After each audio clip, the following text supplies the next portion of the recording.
Waxaa jira dhowr sababood oo ah sababaha ay khasabka u tahay inaad barato xirfadahan. Sidaynu dhammaanteen la wada soconno, caalamku waxa uu maalinta ka dambeysa u sii wareegayaa casriga dhijitaalka ah. Sidaas aawadeed, waxaa qasab ah inaad wax ka barato cilmiga tiknoolajiyadda.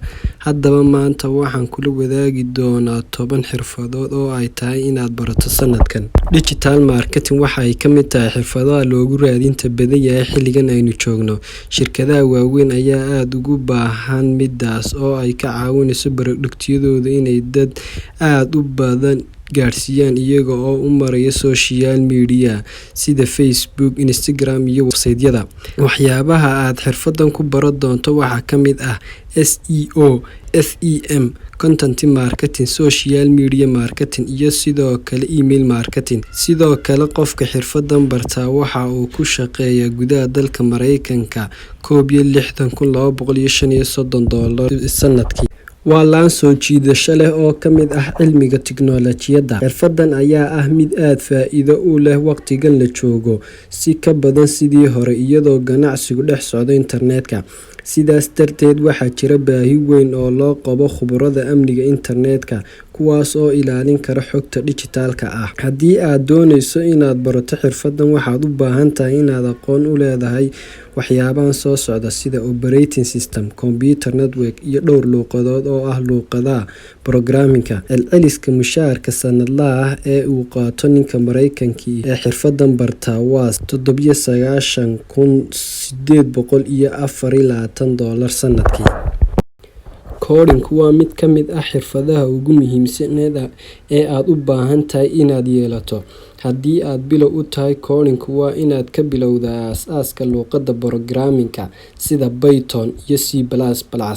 Celceliska mushaharka ay qaataan sanadkii waa $99,763 sanadkii. 10kii sano ee lasoo dhaafay, xogta ay ka soo saartay shirkadda Statista, xogta caalamiga ah ee la sameeyay lana isticmaalay waxay korodhay 2010 ilaa 2021 79 petabytes.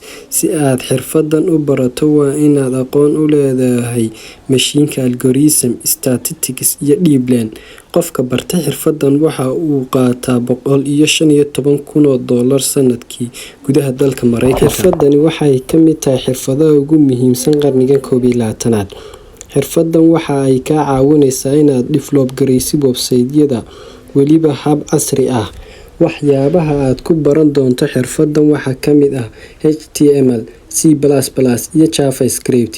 Mushaar ahaan, qofka web development-gii waxa uu qaataa $79,863 sanadkii gudaha dalka Mareykanka. Xirfadani waxa ay daba socotaa xirfadii hore, taasi oo iyadu kaliya ku eekay dhisidda website-yada.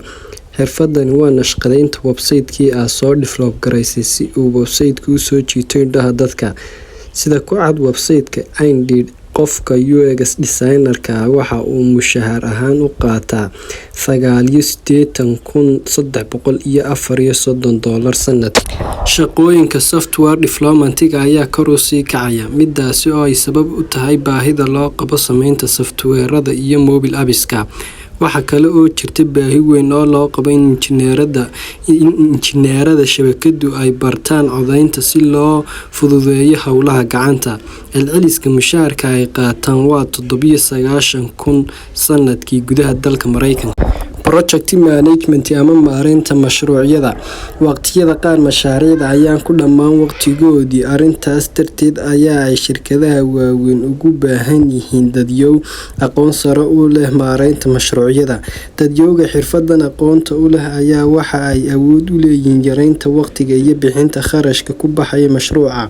Celceliska mushaharka sanadlaha ah ay qaataan waa $88,907 sanadkii. Fiidiyowgu waa uu ka falgal badan yahay qoraalka, iyada oo dad badan ay bilaabeen inay ku tiirsanaadaan fiidiyowyada.